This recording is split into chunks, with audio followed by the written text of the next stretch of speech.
वैभव लक्ष्मी शुक्रवार व्रत कथा।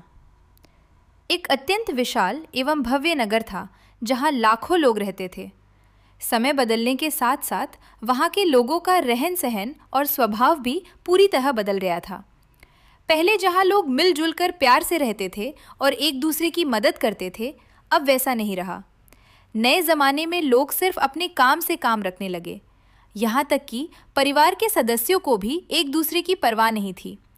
पूजा पाठ, भक्ति, दया और दूसरों की भलाई करने जैसी बातें अब खत्म हो चुकी थी। शहर में बुराइयां बढ़ गई थीं और चोरी, जुआ, शराब जैसी गलत आदतें और अपराध हर तरफ होने लगे थे। कहते हैं कि निराशा में भी आशा की एक किरण छुपी होती है। भले ही उस शहर में बुराई फैली हुई थी, लेकिन वहाँ कुछ अच्छे और नेक लोग भी रहते थे। उन्हीं अच्छे लोगों में शीला और उसके पति का नाम भी आता था। शीला बहुत ही धार्मिक और संतोष रखने वाली महिला थी। उसके पति भी बहुत समझदार और सीधे साधे इंसान थे। दोनों पति पत्नी सच्चाई के रास्ते पर चलते थे। वे ना तो किसी की बुराई करते थे और ना ही किसी के काम में दखल देते थे। अपना खाली समय वे भगवान की भक्ति और पूजा पाठ में बिताते थे। उनका छोटा सा परिवार बहुत सुखी और आदर्श था, जिसे देखकर शहर के सभी लोग उनकी बहुत तारीफ करते थे। शीला की गृहस्थी इसी प्रकार आनंद पूर्वक चल रही थी, किंतु कहा जाता है कि कर्म की गति अकल है, विधाता के लिखे लेख कोई नहीं समझ सकता है। वक्त का पहिया कब घूम जाए कोई नहीं जानता। इंसान की किस्मत पल भर में राजा को भिखारी और भिखारी को राजा बना सकती है। शीला के पति के पूर्व जन्म के कर्मों के फलस्वरूप प्रारब्ध ने उसकी भेंट कुछ अधर्मियों से करा दी। उन पाप बुद्धि मनुष्यों से मित्रता करने के उपरांत शीला का पति शीघ्रातिशीघ्र धनवान होने के स्वप्न देखने लगा।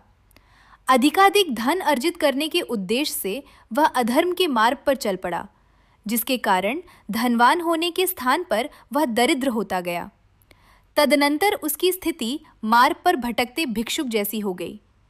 संपूर्ण नगर में मदिरा, द्यूत आदि अनेक प्रकार के व्यसन प्रचलित थे। शीला का पति भी उन सभी बुरी आदतों और गलत संगत के जाल में फंस गया। मित्रों के साथ वह भी मद्यपान करने लगा। शीघ्र धनवान बनने के लालच में दोस्तों से जुआ भी खेलने लगा। इस प्रकार उसने संपूर्ण जमा पूंजी, पत्नी के आभूषण आदि समस्त धन संपत्ति द्यूत क्रीड़ा में गंवा दी। धीरे धीरे उनके घर में बहुत गरीबी छा गई। हालत इतनी खराब हो गई कि उनके लिए 2 वक्त का खाना जुटाना भी मुश्किल हो गया। शीला का पति उसे प्रताड़ित करने लगा एवं नाना प्रकार के अपशब्द बोलने लगा।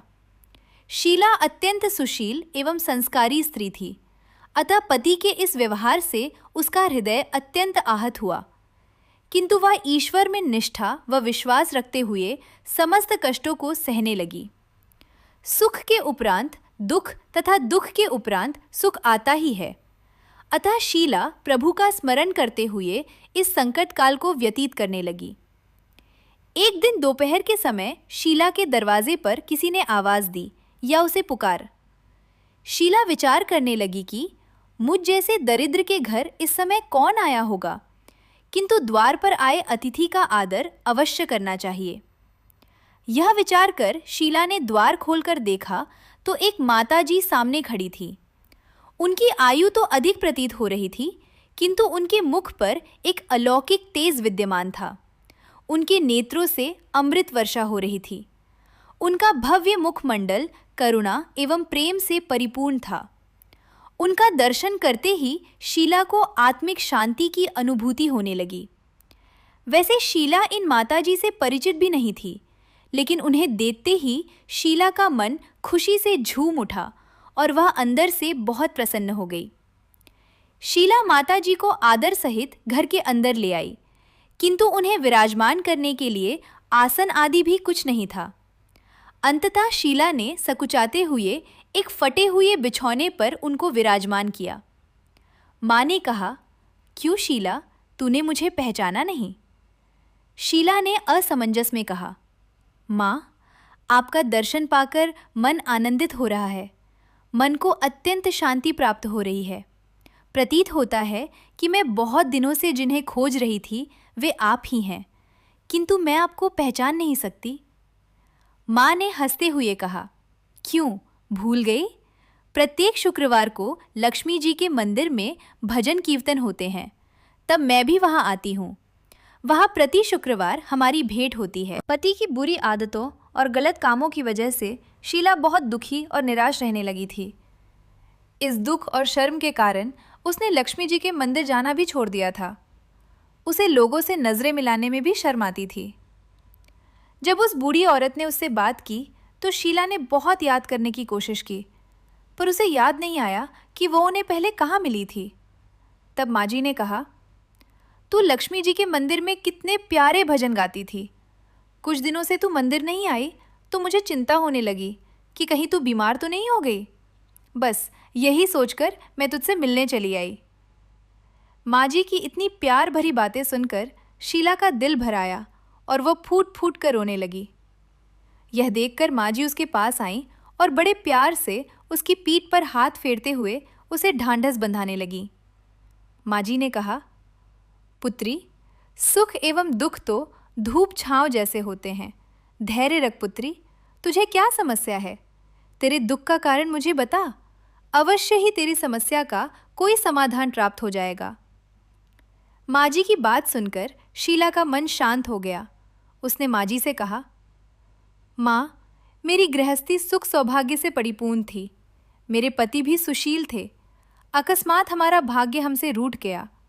मेरे पति कुसंगति में फंसकर दुर्व्यसनों में पड़ गए तथा अपना सर्वस्व गंवा बैठे हैं। हमारी स्थिति मार्ग के भिक्षुक के समान हो गई है। यह सुनकर माँ जी ने कहा, कहते हैं कि समय और कर्म का पहिया बहुत ताकतवर होता है। हर किसी को अपने किए का फल भुगतना ही पड़ता है। लेकिन अब तो चिंता मत कर, क्योंकि तेरे बुरे दिन अब खत्म होने वाले हैं। अब तेरे सुख के दिन जरूर आएंगे। तू तो माँ लक्ष्मी की भक्त है और माँ बहुत दयालु हैं। वे अपने भक्तों का दुख कभी नहीं देख सकती। इसलिए तू पूरे भरोसे के साथ माँ लक्ष्मी का व्रत कर। इससे तेरे सारे कष्ट दूर हो जाएंगे। माँ जी के मुंह से लक्ष्मी व्रत की बात सुनकर शीला बहुत खुश हुई। उसने उत्सुकता से पूछा, माँ, यह व्रत कैसे किया जाता है? कृपया मुझे इसकी पूरी विधि बताइए। आपकी बात मानकर मैं यह व्रत जरूर करूंगी। देवी माँ ने कहा, पुत्री, माँ लक्ष्मी जी का व्रत अत्यंत सहज एवं सरल है। संसार में यह व्रत वैभव लक्ष्मी व्रत के नाम से भी प्रचलित है। यह व्रत करने से व्रती की समस्त मनोकामनाएं पूर्ण होती हैं तथा वह सुख, संपत्ति एवं यश प्राप्त करता है। पुत्री, वैभव लक्ष्मी व्रत एक सरल व्रत तो है, किंतु अनेक भक्त यह व्रत अनुचित विधि से करते हैं, जिसके कारण व्रत का पूर्ण फल प्राप्त नहीं होता है। सामान्य धारणा है कि स्वर्ण के आभूषणों का हल्दी कुमकुम से पूजन कर देने से व्रत संपन्न हो जाता है, किंतु ऐसा नहीं है। प्रत्येक व्रत को शास्त्रीय विधि से ही करना चाहिए, तभी उसका संपूर्ण पुण्य फल प्राप्त होता है। वास्तविकता यह है कि स्वर्ण के आभूषणों का विधि पूर्वक पूजन करना चाहिए। व्रत का उद्यापन भी शास्त्रीय विधि से करना चाहिए। यह व्रत शुक्रवार को करना चाहिए। प्रातःकाल स्नान आदि करके स्वच्छ वस्त्र धारण कर पूरे दिन जय मां लक्ष्मी का मनन करना चाहिए। व्रत में किसी की निंदा चुगली आदि नहीं करनी चाहिए। शाम को पूर्व दिशा में मुख करके आसन पर बैठ जाओ। सामने लकड़ी का पाटा रखकर उस पर लाल वस्त्र बिछाओ। उस पर चावल का छोटा सा ढेर बनाओ। उस ढेर पर जल से युक्त ताम्र का कलश स्थापित करके कलश पर एक कटोरी रखो। उस कटोरी में स्वर्ण का एक आभूषण रखो। स्वर्ण का ना हो तो चांदी का प्रयोग करना चाहिए। अगर चांदी का सिक्का या गहना न हो तो आप साधारण सिक्कों का इस्तेमाल भी कर सकते हैं। इसके बाद घी का दीपक और अगरबत्ती जलानी चाहिए। शास्त्रों में लक्ष्मी जी के कई रूप बताए गए हैं। माँ लक्ष्मी को श्री यंत्र बहुत प्यारा है, इसलिए पूजा शुरू करते समय सबसे पहले श्री यंत्र और लक्ष्मी जी के अलग अलग रूपों के दर्शन करने चाहिए। इसके बाद लक्ष्मी जी की स्तुति करनी चाहिए। फिर हल्दी, कुमकुम और चावल चढ़ाकर कटोरी में रखे हुए गहने या सिक्कों की पूजा करें और माँ को लाल फूल चढ़ाएं। शाम के समय कोई मीठी चीज़ जैसे खीर बनाकर भोग लगाएं और अगर ये संभव ना हो तो गुड़ का भोग भी लगा सकते हैं। इसके बाद आरती करें और पूरे मन से जय माँ लक्ष्मी का नारा लगाएं। माँ के सामने 11 या 21 शुक्रवार तक व्रत करने का पक्का इरादा करें और अपनी इच्छा पूरी करने की प्रार्थना करें। आखिर में माँ का प्रसाद सबको बांटें और खुद भी खाएं। यदि आप में शक्ति हो तो पूर्ण दिवस उपवास करें तथा केवल प्रसाद का सेवन करके ही व्रत संपन्न करें। यदि समर्थ नहीं है तो संध्या काल में प्रसाद के साथ भोजन ग्रहण कर लेना चाहिए। तदुपरांत कटोरी में रखा आभूषण या धन उठा लें। कलश का पानी तुलसी की क्यारी में अर्पित कर दें तथा चावल पक्षियों को डाल दें। इसी प्रकार विधि विधान पूर्वक यह व्रत करने से उसका फल अवश्य प्राप्त होता है। इस व्रत के फलस्वरूप व्रती के समस्त कष्टों का निवारण होता है तथा धन धान्य की प्राप्ति होती है। निसंतान हो तो संतान की प्राप्ति होती है। सौभाग्यवती स्त्री का सौभाग्य अखंड रहता है तथा अविवाहित कन्याओं को सुयोग्य वर की प्राप्ति होती है। शीला वैभव लक्ष्मी व्रत की महिमा सुनकर आनंदित हो गई। उसने पूछा, माँ, आपने वैभव लक्ष्मी व्रत की जो शास्त्रीय विधि वर्णित की है, मैं उसी के अनुसार व्रत अवश्य करूंगी, किंतु इस व्रत का उद्यापन किस प्रकार करना चाहिए? कृपा करके उद्यापन विधि का भी वर्णन कीजिए। देवी माँ ने समझाया, तुमने जितने शुक्रवार 11 या 21 का संकल्प लिया है, उतने दिन पूरी श्रद्धा से यह व्रत करो। आखिरी शुक्रवार को माँ को खीर का भोग लगाओ। पूजा की विधि वही रहेगी जो तुम हर शुक्रवार करती हो। पूजा के बाद एक नारियल फोड़ो। फिर अपनी श्रद्धा के अनुसार 7, 11 या 21 कुंवारी कन्याओं और सुहागिन महिलाओं को कुमकुम का तिलक लगाकर खीर का प्रसाद दो। इसके बाद माँ लक्ष्मी के वैभव लक्ष्मी रूप को प्रणाम करो, क्योंकि यही रूप सुख सुविधा और धन देता है। अंत में माँ से हाथ जोड़कर सच्चे दिल से प्रार्थना करो, हे माँ धन लक्ष्मी, हे माँ वैभव लक्ष्मी, मैंने पूरी भक्ति के साथ आपका यह व्रत पूरा किया है। हमारी इच्छाएं पूरी करो और सबका भला करो। जिन्हें संतान नहीं है उन्हें संतान दो। सुहागिनों का सुहाग सलामत रखो।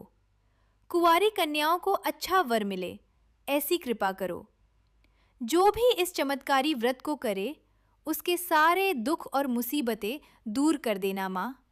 सबको सुख और अमीरी देना। हे माँ, आपकी जय हो। आपकी महिमा बहुत बड़ी है। माँ जी के मुंह से वैभव लक्ष्मी व्रत की पूरी विधि सुनकर शीला खुशी से भर गई। उसे लगा कि अब उसके दुखों के खत्म होने और सुख पाने का रास्ता मिल गया है। उसने उसी समय अपनी आंखें बंद की और मन ही मन पक्का इरादा किया, हे वैभव लक्ष्मी माँ, मैं आपकी बताई हुई विधि से 21 शुक्रवार तक यह व्रत करूंगी और पूरे नियम के साथ इसका उद्यापन भी करूंगी। जब शीला ने संकल्प लेकर अपनी आंखें खोली तो वह हैरान रह गई। उसके सामने कोई नहीं था। वह बूढ़ी औरत गायब हो चुकी थी। शीला सोचने लगी कि वे इतनी जल्दी कहाँ चली गईं। असल में वे माँ जी कोई और नहीं बल्कि खुद साक्षात लक्ष्मी जी थीं। शीला माँ की बहुत बड़ी भक्त थी, इसलिए अपने भक्त को सही रास्ता दिखाने के लिए देवी लक्ष्मी खुद बूढ़ी औरत का रूप धरकर आई थीं। दूसरे दिन शुक्रवार था। प्रातःकाल स्नान आदि करके स्वच्छ वस्त्र धारण कर शीला मन ही मन श्रद्धा एवं भक्ति भाव से जय माँ लक्ष्मी का जाप करने लगी। संपूर्ण दिवस किसी की निंदा चुगली नहीं की। संध्या काल स्नान आदि कर शीला पूर्व दिशा में मुख करके बैठ गई। घर में पहले तो स्वर्ण के अनेकों आभूषण थे, किंतु पति के अनुचित कार्यों के कारण सभी आभूषण बिक गए अथवा गिरवी हो गए, किंतु उसकी नाक की कील, जिसे लौंग भी कहते हैं, शेष रह गई थी। नाक की कील धोकर शीला ने कटोरी में रख दी। अपने सामने लकड़ी के पाटे पर लाल वस्त्र बिछाकर मुट्ठी भर चावल का ढेर रखा। उस पर तांबे के कलश में जल भरकर रखा। उसके ऊपर कील वाली कटोरी रखी। तदुपरांत विधि पूर्वक वंदन, स्तवन, पूजन आदि किया एवं घर में थोड़ी गुड़ थी, उसी का प्रसाद अर्पित कर वैभव लक्ष्मी व्रत संपन्न किया। सर्वप्रथम यह प्रसाद उसने पति को दिया। प्रसाद ग्रहण करते ही पति के स्वभाव में परिवर्तन आने लगा। उस दिन उसने शीला को ना प्रताड़ित किया, ना ही उसके साथ किसी प्रकार की हिंसा की। शीला अत्यंत प्रसन्न हुई। वैभव लक्ष्मी व्रत के लिए उसका विश्वास और श्रद्धा और भी ज्यादा बढ़ गई। शीला ने पूरी श्रद्धा के साथ 21 शुक्रवार तक व्रत किया। आखिरी शुक्रवार को उसने नियम के अनुसार व्रत का उद्यापन किया। उसने 7 महिलाओं को आदर के साथ भोजन कराया, प्रसाद दिया और उन्हें सुहाग का सामान, 16 श्रृंगार और वैभव लक्ष्मी व्रत की किताबें भेंट की। इसके बाद उसने मां लक्ष्मी के स्वरूप के सामने हाथ जोड़कर प्रार्थना की, हे मां, मेरा संकल्प आज पूरा हुआ। हमारे सारे दुख दूर करना और सबका भला करना। जिन्हें संतान नहीं है उन्हें संतान देना, सुहागनों का सुहाग बनाए रखना और कुंवारी लड़कियों को अच्छा पति देना। जो भी आपका यह चमत्कारी व्रत करे, उसकी सारी मुसीबतें दूर कर सबको सुखी और समृद्ध बनाना। मां, आपकी हमेशा जय हो। इस तरह सही विधि से व्रत करने का फल शीला को तुरंत मिल गया। उसका पति सुधर गया और फिर से मेहनत से अपना काम करने लगा। धीरे धीरे समय बदला और उसने शीला के गिरवी रखे हुए गहने वापस छुड़ाकर उसे दे दिए। घर में फिर से बरकत होने लगी और पहले की तरह सुख शांति छा गई। शीला की खुशहाली देखकर शहर की दूसरी महिलाएं भी यह व्रत करने लगीं। हे मां धनलक्ष्मी, जैसे आपने शीला पर अपनी कृपा की, वैसे ही इस व्रत को करने वाले अपने सभी भक्तों पर प्रसन्न होना, सबको सुख, शांति और धन देना। धन लक्ष्मी माता की जय। वैभव लक्ष्मी माता की जय।